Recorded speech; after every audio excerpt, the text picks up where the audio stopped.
Russia has stepped in. Russia has stepped in to protect Burkina Faso and Captain Traore. The reports that I was hearing was that they've sent troops and security forces to Burkina Faso to support the forces that they already have there. Now, this is the thing.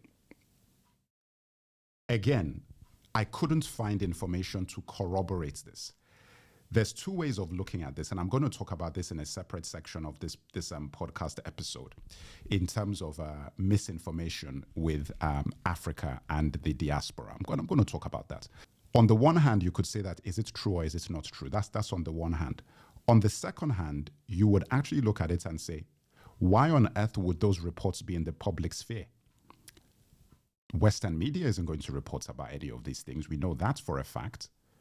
So to all intents and purposes, there's no reason why we would know about what is going on. So, looking at it that way, I said, strategically, how does this help Russia? Russia has their hands full.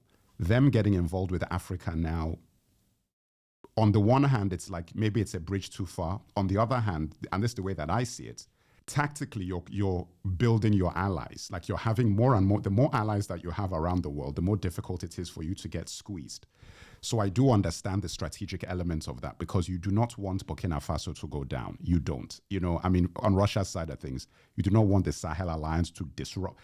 We know, and I reported on this already, that Ukraine have been covertly helping militants who are attacking Mali forces against the Wagner Group, which is a Russian paramilitary group that's operating all across the Sahel, but very much so in Mali. I told you about this.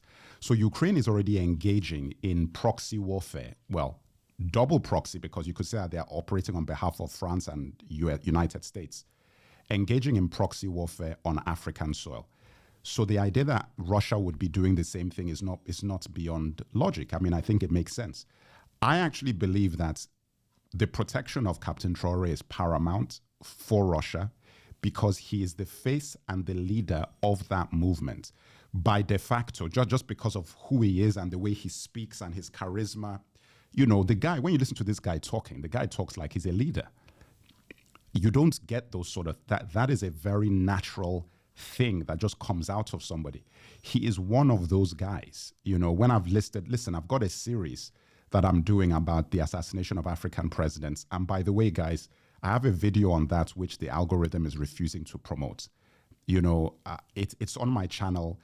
I looked at the analytics and it said that nobody who is a subscriber, has actually seen that video. It's also telling me that my subscribers who are shown the video are not clicking on it and do not want to watch it. I find that very hard to believe, because I've put out videos about absolute whatever and people click on it. You're trying to tell me that a video about the assassination of Africa's greatest leaders, my community, does not want to watch that video. Come on, guys, pull the other one, guys. Guys are playing with me. YouTube is playing with me. I'm going to link it at the end of this video. I'll link it at the end of this video. I'll link it to this thing. It'll be in the description as well. Watch that video, share it. Put that video in your Twitter feeds, in your email lists, in your WhatsApp lists, in your Facebook groups, in your Telegram groups, in your, what do they call it, TikTok groups.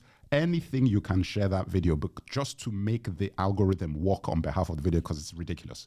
Because that video is a must watch, especially for what we're talking about right now in the Sahel region. Because guys are trying to play with us. They're trying to play with us. And, we've got to protect our necks. I mean, this is the bottom line. This is why I've realized that you've got to go with the flow. I knew what I wanted to do with my channel. And this is what the Lord has said. The ancestors have said, no, we know what you want to do. This is what you're going to do with your channel. You're going to make these sort of videos. All that one where you want to edit and you want to do fanciful, you can do that. You can do that at some point. This is what the ancestors are asking the MEC to do, is that you're going to make these videos to tell people about what is going on, because guys are not telling guys what's going on. Everybody is doing all of this AI stuff and videos with AI voice and all sort of stuff. Guys don't want to talk to guys. I'm talking to guys. I'm not using AI. I'm not using all of the, you go on YouTube and all the channels that are talking about these issues are AI faceless channels with hundreds of thousands of views, hundreds of thousands, millions for some of them. And I'm saying that, guys, how can you hold anybody accountable for the information you're getting? Which is something we're going to talk about. But primarily, in these sort of topics, like, for example, the protection of Captain Traore, it is so important that he is protected that I want to believe it's true that Russia is helping them. Because this is the thing. The reason why I actually buy this story is that there's some factual basis for it. The factual basis is that we know that Burkina Faso, Mali, and Niger have kicked France out of their countries when they had their coups. We know this. We know that there is very strong anti-colonial, anti-Western sentiment all across the Sahel region. Even with Guinea, even though that dude, Doumbia, doesn't seem to be involved with the Sahel Alliance, which is very tricky to me because I'm like, Doumbia, I'm like, I want to know what's going on with him because Guinea is right over there. So why is Guinea not supporting these three countries? Like, what is Guinea's game?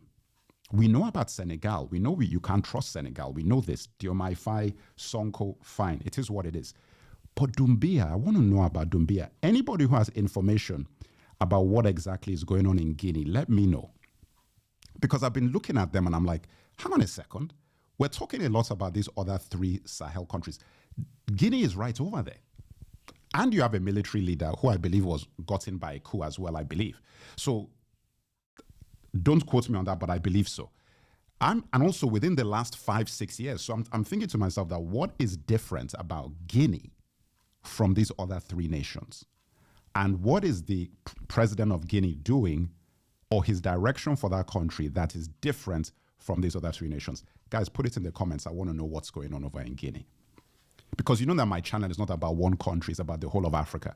So anywhere that there's information coming through, let me know. If you're on the Patreon, my Patreon is my news alerts. So anybody who's in my Patreon chat group, that's where I get my hottest news from Patreon. If you're not on there, you can leave it in the comments. I'll look into it. Because I get hundreds of messages a day. So forgive me because I can't reply to everybody. I do try to look at them. Too many messages, so I can't get to everybody. Now, we know that they kicked out all of these countries out of Africa, those three countries, Niger, Burkina Faso, Mali. And then Niger invited the Russian military into Niger and they took up their place in barracks, in military bases that used to be occupied by French troops. What do they call it? They then got occupied by Russian troops. And they did that to antagonize the Americans. The thing about this is that I welcome that because I believe that, listen, as long as you have French and Russian troops on the ground in Niger, it's harder for other countries in the West to go and do funny business because then you're attacking Russia directly because they're Russian military. We know that Ukraine is already against Russia, so them attacking them, they're already prepared for that. They're expecting it. And we know that Ukraine is basically America. Like, that is what Ukraine is. So Ukraine is the proxy for America and UK and so forth fighting against Russia. But because of that precedent that's already been set in Niger, when I hear the story of what is going on in Burkina Faso with the possibility that Putin has sent Russian troops to protect Traore, I believe it. Because tactically, it makes complete sense. Tactically, it makes complete sense. So I believe it. There is no reason for me to look at that and be like, oh, well, maybe. Nah, I believe it. It's true. On top of that, let us look at it from our perspective. Guys, what do we want? We want Russia to be on the ground to protect Captain Traore. That's what we want. We want them to put the full force of their military protection and bodyguards on him 24/7. I don't want did not harm a hair on that guy's head. I want a 24/7 round the clock security detail, Russian security detail on Captain Traore 24/7 while he's doing the work that he's got to do. That's what I want, because I already now know from the kind of stories that you're hearing out of there and the video I just made, which you should all watch, the assassination of African presidents, you can't trust Africans. You can't even trust your own people. It's your own people that are the trigger pullers. Your own people are the trigger pullers. So I'm just thinking, I'm like, wait a second. No. Bring Russians, bring them in. Because we know that it's in their interest that this guy survives. That's what I like about it. It's like, no, they need him alive. So you want people who it is in their vested interests for him to live. That is the reason why I want them. Again, guys, this is my opinion, and I'm not saying that this is a long-term thing, that they're going to be sitting down in Burkina Faso forever and protecting. I'm not saying that. I'm saying at this period, because he said he's only going to be there for 5 years. He was supposed to be one, he's extended it. Good, he should. The 5 years, 5 years is not a long time. It's not a long time. And 5 years, you could transform that country. I want him in for 8 years. As long as he keeps the mentality he's got, keep him for 8. I don't care, because the last thing I want is for him to leave and the same old puppet guys come and replace him and undo and dismantle all the stuff he's doing. That's what I don't want. So let us see. And as people have said, which is a very good point that I saw in my comment sections, Traore needs to be nurturing and cultivating young guys with his mentality to succeed him. That's what he should be doing. Even if you're leaving after 5 years, you should have a group of like 5 to 10 solid folks, men and women, who are aligned with your vision of Pan-Africanism and unity and autonomy for Burkina Faso, autonomy for Africa, so that when you go, it is a smooth transition and the movement continues. Because what we want is ideological change. We do not want everything to be tied to the human being of being captain. We don't want that. Captain Traore to be the be-all and end-all of everything. So all they have to do is go poop, poop, poop, poop, poop, and then he's gone, and then everything goes back to the way it was. That is what happens in Africa, which is why you've got to watch that video I put out. We don't want that. Thank you for watching this video. If you found it informative, make sure to like, share, and subscribe. And if you want to watch an extremely important video on the assassination of African presidents and to understand the past, present, and future of Africa, make sure to watch this video right here.